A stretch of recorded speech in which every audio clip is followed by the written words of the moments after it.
আমরা তো এখন জানি যে সরল সহ সমীকরণ কাকে বলে।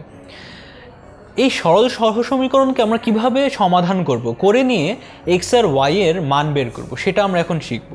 সেটার জন্য অনেকগুলো পদ্ধতি আছে, তার মধ্যে দুইটা পদ্ধতি হলো প্রতিস্থাপন পদ্ধতি আর অপনয়ন পদ্ধতি। প্রতিস্থাপন পদ্ধতি বলতে কি বোঝায় বলো তো? আমরা এটা নামটা দেখলেই কিন্তু হালকা অনুমান করতে পারি। প্রতিস্থাপন মানে একটার জায়গায় আরেকটার মান বসানো। আমরা এখানে ঠিক সেইটাই করব। চলো আমরা এই উদাহরণটা দিয়ে বুঝে ফেলি জিনিসটা কি হচ্ছে।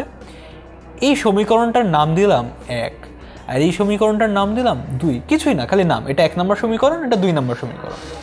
এখন 1 নম্বর সমীকরণকে কি লেখা যায়? 1কে লেখা যায়, 1 থেকে পাচ্ছি আমরা x + y = 7। তার মানে x = কি লিখতে পারি বলো তো? x = 7, এই ওয়াইটাকে ওই পাশে নিয়ে যাই, বিয়োগ y।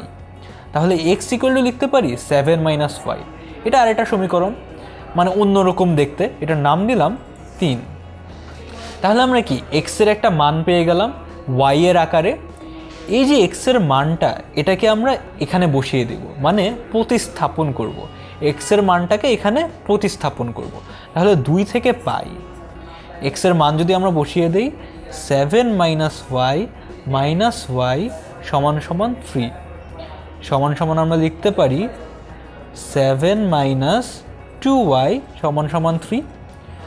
আমরা এই পাশে যাই, সমান লিখতে পারি 2yটাকে ওই পাশে নিয়ে যাই আর 3টাকে এই পাশে নিয়ে আসি। তাহলে 7 - 3 = এটা ওই পাশে গেলে কি হয়ে যাবে? যোগ হয়ে যাবে। তাহলে এটাকে লিখতে পারি 2y = 7 - 3 মানে 4 সমান y = 4। এখানে গুণ আছে, তাহলে এই পাশে ভাগ হয়ে যাবে। y = 4/2 কত হয় বলো তো? 2। সুতরাং y = আমরা 2 এই মানটা পেয়ে গেলাম। এই y এর মানটা আবার এখানে বসিয়ে দিলেই x এর মানটা পেয়ে যাব। দেখো 1 নম্বর সমীকরণে যদি আমরা বসিয়ে দেই, 1এও বসাতে পারো, 2এও বসাতে পারো। 1 থেকে পাবো x + 2 = 7 = লিখতে পারি x = 7 - 2। এই যে যোগটা এই পাশে গিয়ে বিয়োগ হয়ে যাচ্ছে। সুতরাং x = 5। তাহলে আমরা এই যে সরল সহ সমীকরণ, সেটার সমাধান পেয়ে গেলাম। সেটার সমাধান কি? x = 5 আর y = 2। কীভাবে করলাম? প্রতিস্থাপন পদ্ধতিতে। প্রতিস্থাপন পদ্ধতি মানে কি?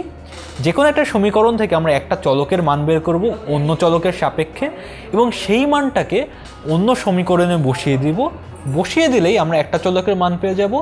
সেই চলকের মানটা যদি আমরা আবার একটা সমীকরণে বসিয়ে দিই, তাহলে আর একটা চলকের মান পেয়ে যাব। এভাবে আমরা দুইটা চলকের মান পেয়ে গেলাম, এবং এদেরকে এইভাবে প্রকাশ করা হয়। x এর জন্য 5, 2, তার মানে x, y = 5, 2। এটাই আমাদের নির্ণেয় উত্তর।